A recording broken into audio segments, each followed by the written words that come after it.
Hello everyone. In the previous lecture, we saw the history of the idea of secularism in the Indian context vis-à-vis Hinduism. In this context, we discussed that the British rule in India by the late 19th century had adopted a policy of separating religion and state.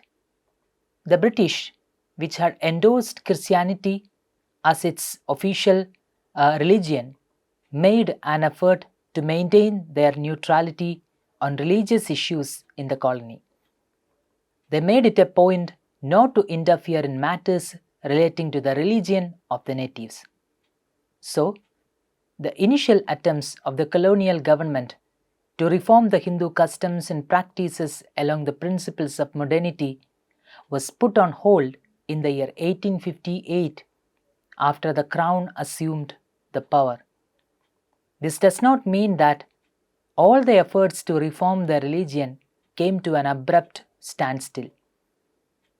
The Indian elites, who were under the sway of Western notions of modernity, increasingly started feeling that many traditions and customs in Hindu religion needed to be changed because they didn't really fall in line with the modern notions of civility. While they initially sought assistance from the colonial government to fulfill this purpose, later on, as nationalist sentiment grew, they started to oppose government intervention in matters pertaining to India's cultural identity. So, outside the legal ambit of the colonial government, numerous pedagogical efforts were made by the elite intelligentsia to inspire the believers to abandon the age-old customs and rituals. But these pedagogical measures, the awareness programs, primarily addressed the elite sections of the society, while the majority in the religion continued to remain outside the ambit of this religious reform. So, one of the major agendas of the post-colonial state was the reformation of the Hindu religion through legislative activities.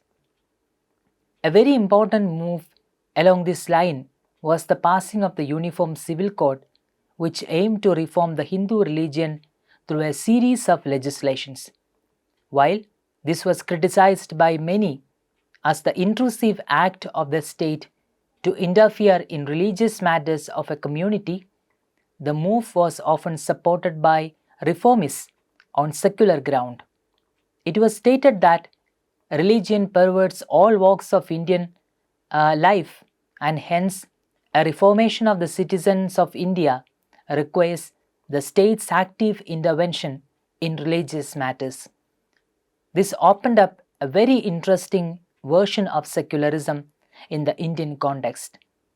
Since its independence in 1947, India has been considered a secular country, although it was only in 1976 that the term secular was officially included in the preamble of the Indian Constitution through the 42nd Amendment. Officially, modern India has always endorsed secularism.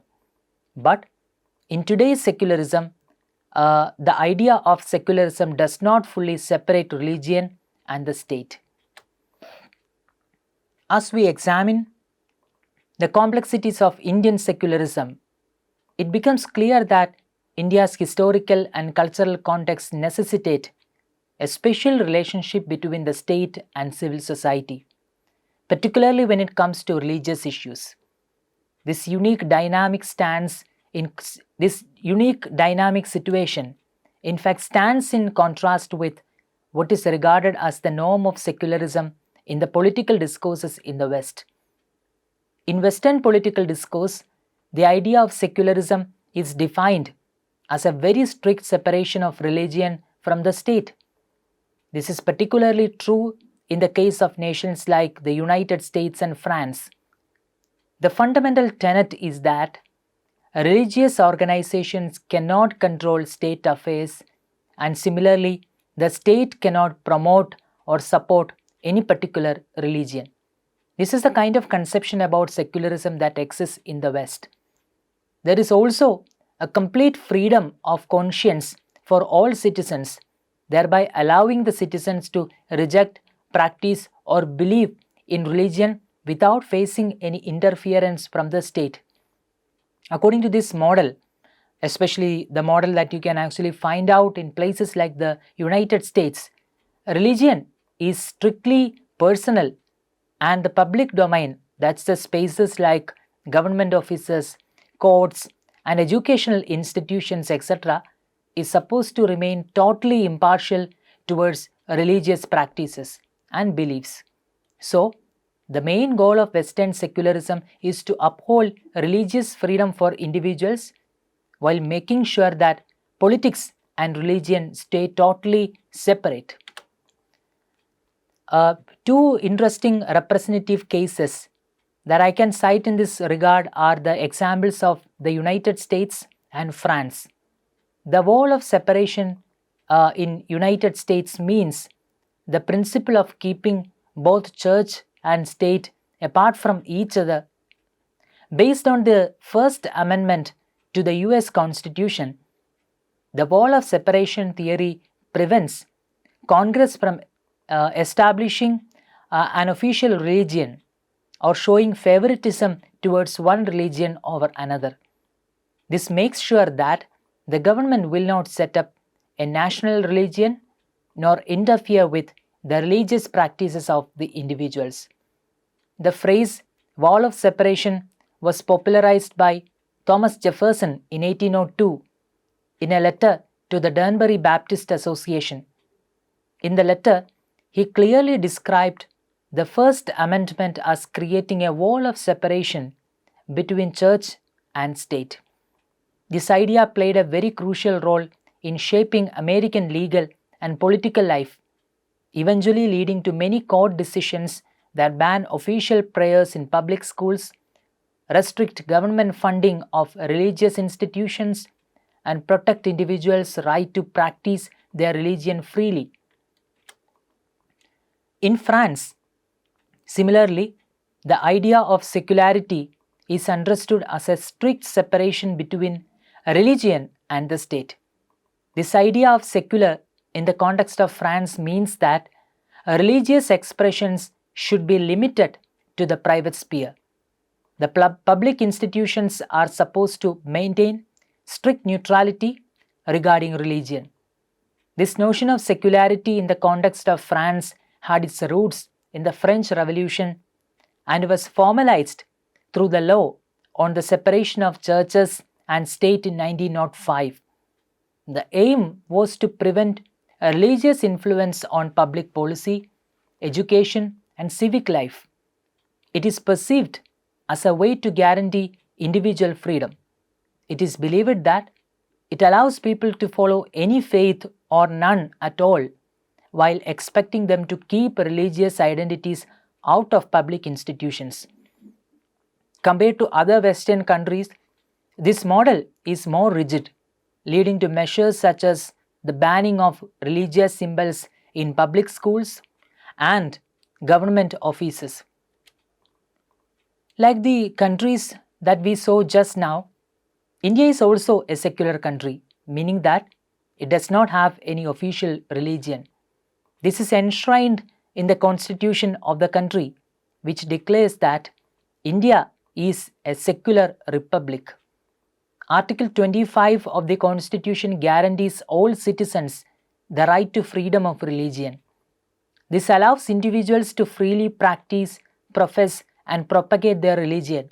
Above all, the state is expected to treat all religions equally and not favor any particular religion.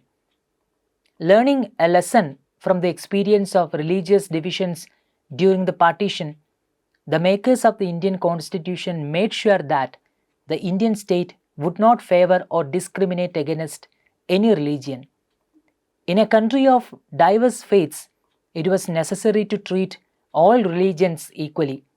But Indian secularism is drastically different from the Western notion of secularism. So, the notion of Indian secularism needs to be considered different from the traditional interpretation of Western secularism. But before we get into this, let's actually try to understand the very idea of secular. The secular state is characterized by three key principles within a liberal democratic doctrine. These principles collectively define what the relationship of the state should be with a religion, and they play a crucial role in ensuring the protection of individual rights in a pluralistic society. The first principle is principle of liberty. It requires that the state should grant all citizens the freedom to profess and practice any religion of their choice, provided that such practices are not at war with the fundamental rights the state is constitutionally committed to uphold. This ensures that religious freedom is respected in such a way that it does not compromise the broader framework of human rights and social order.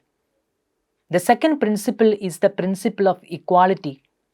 It mandates that the state must not privilege one religion over another. In a truly secular state, all religions are to be treated with equal regard, thereby preventing the creation of hierarchies based on religious affiliation. This principle aims to create a climate where diverse religious faiths can coexist. The third principle is the principle of neutrality. It clearly demands that the state should maintain an impartial stance not only between different religions but also between religion and non-religion. The state must avoid promoting religious over secular worldviews. This ensures that the non-religious citizens are treated with the same respect and consideration as those who are religious. Together, these principles essentially mean what is often referred to as the wall of separation doctrine in US constitutional law. This metaphor means that the state should neither endorse nor interfere with religious matters, thereby preserving the autonomy of both religious institutions and the secular public sphere. When we look at the way in which the idea of secularism functions in India, we realize that in the Indian situation, the notion of secularism functions quite differently. We will also realize that the three principles, that is, the principles of freedom, equality, and neutrality, are more often than not are not followed consistently. First, let's take a look at the principle of freedom, which says that everyone has the right to practice their religion subject to certain restrictions. However, there is a catch here. The state has the right to curb this freedom in order to promote social welfare and reform. The state is endowed with the power to control any economic, financial, political, or other secular activity associated with a religious practice. This gave the post-colonial state the authority to alter Hindu temple administration and personal laws. So, it would be completely right for the state to proclaim that practices like human sacrifice or the act of forcing someone, like in the case of Devadasis, to serve a god or a temple are not acceptable religious practices. Therefore, even though they claim that everyone is free to practice their religion, there are still some situations in which the government may intervene. But we will also see that the state had entered many areas where human dignity is not at stake or human rights are not violated. A very common example that's often cited in this connection is the legal ban on polygamy, even if a religion allows it. Some people argue that polygamy violates basic human rights, but this argument is often seen as very problematic. Critics point out that polygamy itself does not always amount to a violation of human rights, particularly when it is actually carried out with everyone's consent. Furthermore, this rule is applied selectively in the Indian context, thereby making the matter even more complex. For example, while polygamy is illegal for Hindus under the Hindu Marriage Act, it is still legal for Muslims under their personal law. The state adherence to the ideals of neutrality and equality that are meant to govern a secular state is seriously called into question here through this selective application. In a religiously pluralistic society like India, it reveals the challenges of upholding a consistent approach to secular governance and draws attention to the conflict between upholding uniform civil rights and respecting religious diversity. Therefore, it is crucial to consider where the lines should be drawn between religious freedom and governmental regulation when the state actively intervenes in religiously approved activities like polygamy. In India, the government and courts frequently get involved in disputes within religious practices when these disputes cannot be amicably resolved within the religion. In these scenarios, the courts often try to interpret religious teachings themselves rather than letting religious communities determine their meaning. We know that the courts in a modern legal system should make their decisions based on what they perceive to be neutral or objective, as opposed to simply accepting what a religion says.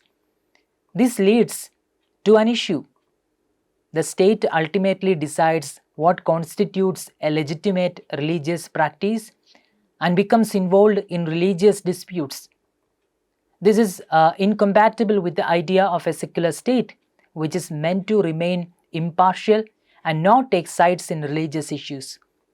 The concept of the secular state mandates that the freedom principle should only be restricted to safeguard another universally recognized basic right, not by endorsing a specific interpretation of religious doctrine. Unfortunately, in India, achieving this has been a challenge. The inclination to legislate reforms in Hindu personal law and religious institutions made it challenging for the state to avoid delving into the realm of religious reform. Both the legislative and judicial branches found themselves compelled to interpret religious doctrines on religious grounds. The use of state legislation to pursue this modernist objective inevitably clashes with the modernist principles of the freedom of religion.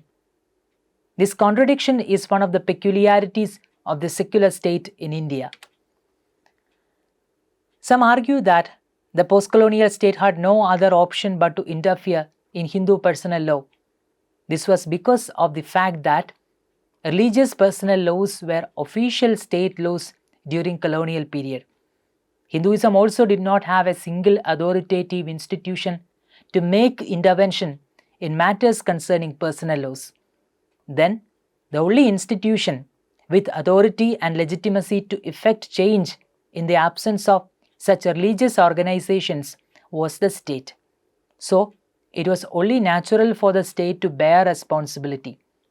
However, this effort to use state power for religious reform came into conflict with another core modern value, the freedom of religion.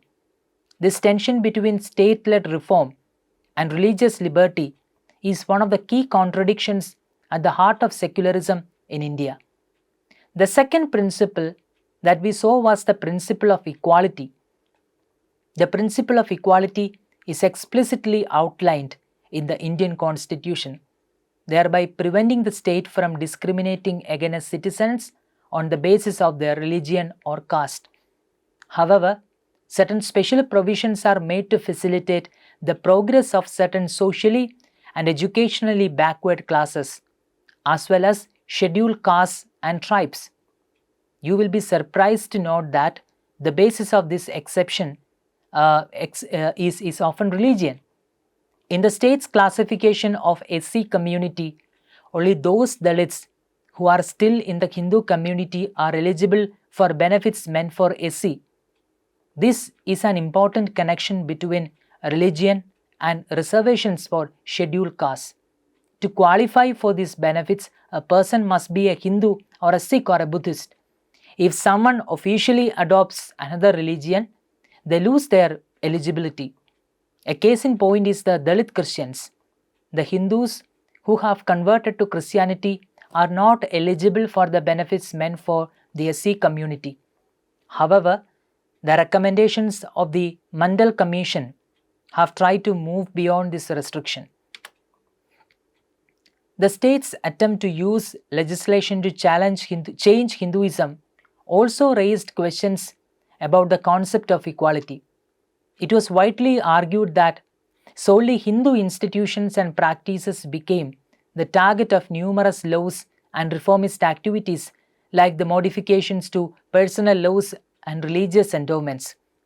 These reforms were criticized in the 1950s by conservative Hindu organizations and parties like the Hindu Mahasabha.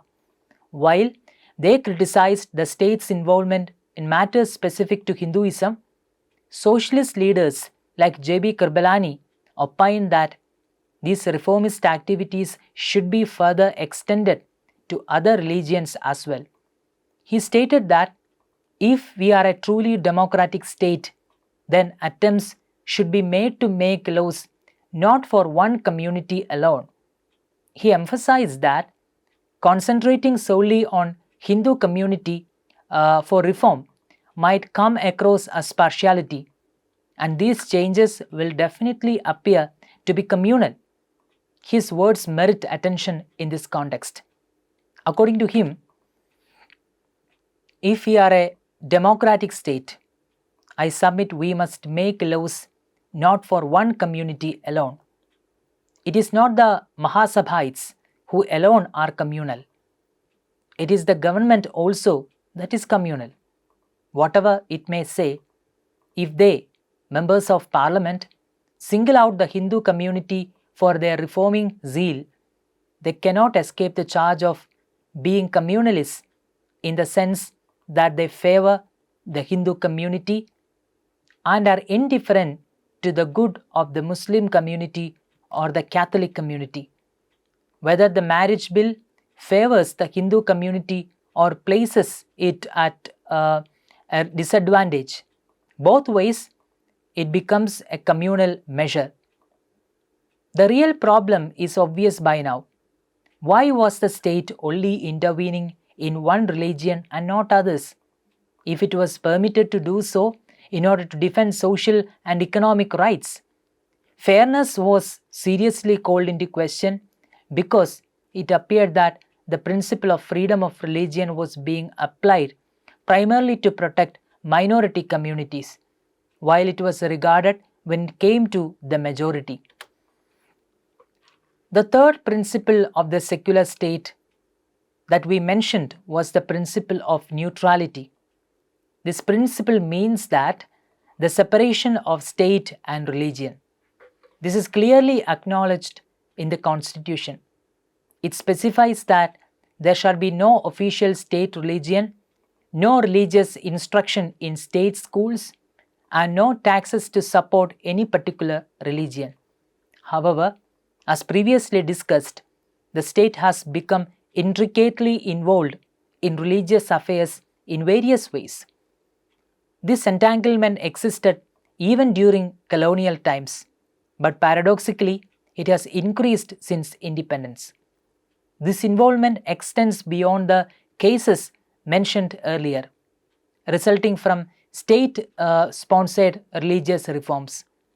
Many historical systems of the state patronage for religious institutions established by the colonial government or princely state persist even now.